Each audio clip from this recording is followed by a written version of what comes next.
Okay, this is a location. It's actually a local share house, but all the occupants are overseas on holiday, bar one. The thing is, the occupants that are overseas on holiday haven't been able to get in contact with their other flatmate for some time.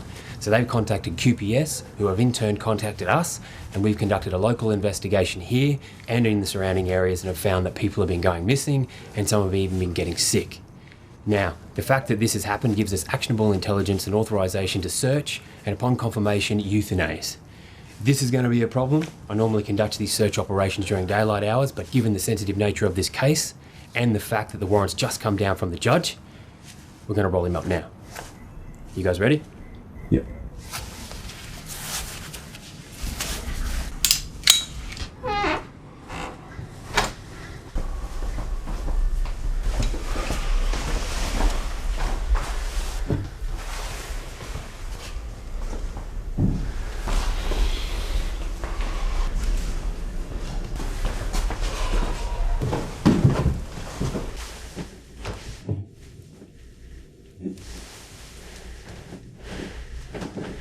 He's going to be anywhere, he's going to be anywhere.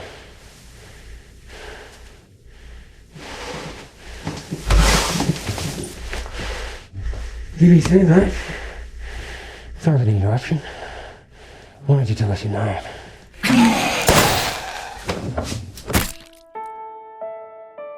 I can see that glint of humanity sometimes, but within 90 to 95% of cases, there's nothing there.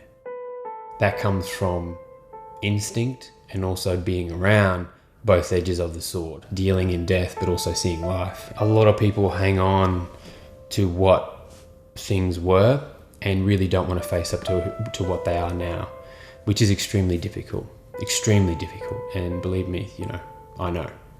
So, do I see them as human? I would have to probably say no, but hopefully one day we can find a way. I suppose I don't know where it all started. I really wanted to be in the military. Went into the regular army, ended up being posted to Townsville. After my first operational deployment, I sort of said, look, I'm going to get out. Then ended up a year later going back to Iraq as a private contractor. So for the next 6 years, I was back and forward doing contracting for various organisations. When the opportunity came up to become a vampire control officer, there were variables back here that did affect my decision, but I think I was ready to move into that kind of a sphere.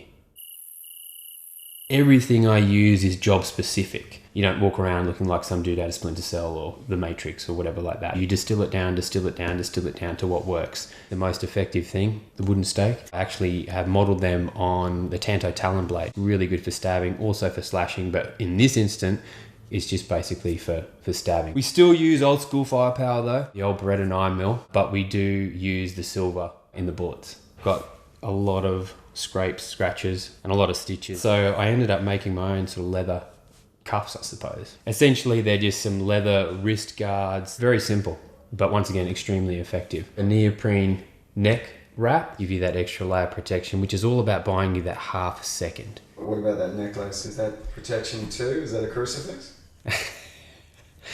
This, no. And crucifixes don't really work, by the way. I have tried that too. No, this is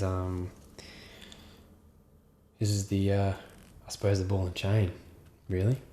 So my missus, yeah.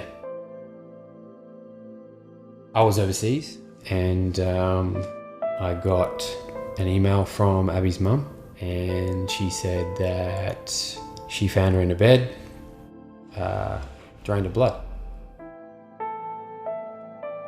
So that kind of changed things for us, obviously, quite a lot. We were due to get married in the spring and she'd been doing a lot of the work because I was away most of the time. So I pretty much hopped the next flight back to Australia. We were going to have her cremated 24 hours after that, which is within what's now policy. In between then I was approached by a guy I'd sort of seen around overseas.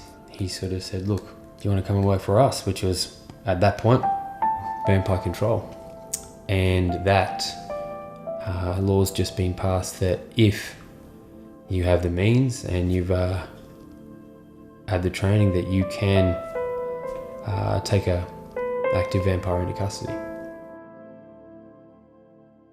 We went to every doctor every specialist, everyone you could even think of, Buddhist monks, whatever, whoever we could go to, but nothing.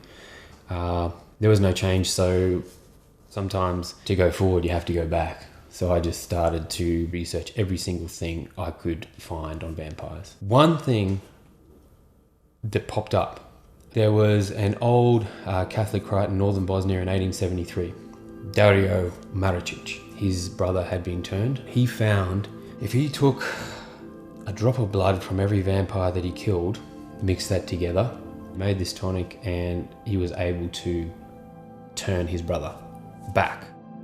Apparently it took 777 vampires. As the tale goes, the only reason he could gather those 777 droplets of blood was because vampire's blood is cold and it doesn't coagulate. That's what I found out. All the blood I've taken from vampires has been cold. It doesn't coagulate. So I thought, well, maybe there is some truth to this. And I just thought, well, if there's even 0.5% chance that this will work, then I've got to try it. If it doesn't work, let me frame it this way. What I do, I view as not murder. I view as euthanizing someone because the place they're in right now isn't as good as the places they're going to be after I perform my duty.